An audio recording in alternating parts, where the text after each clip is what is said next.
Paano mo malalaman kung ikaw ay tunay na ligtas? Maraming nagsasabing sila'y Kristiyano, pero hindi lahat ay tunay na iniligtas ni Jesus.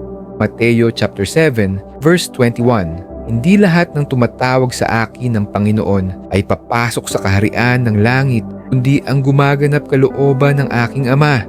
Narito ang mga palatandaan na ikaw ay tunay na ligtas.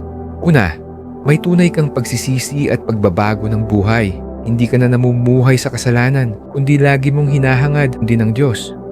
Pangalawa, may pananampalataya ka kay Kristo lamang, yung hindi mo inaasa sa mabubuting gawa ang iyong kaligtasan, kundi sa biyaya ng Diyos. Pangatlo, may tunay kang pagmamahal ka sa Diyos at sa kapwa. Hindi pakitang tao ang iyong pananampalataya, kundi ipinapakita mo ito sa pamamagitan ng tunay pagmamahal at pagsunod. At ikaapat, uhaw ka sa salita ng Diyos. Mas gusto mong malaman ang kalooban ng Diyos at lumago sa iyong pananampalataya. Tandaan, ligtas ka hindi dahil sa sarili mong gawa, kundi dahil kay Jesus.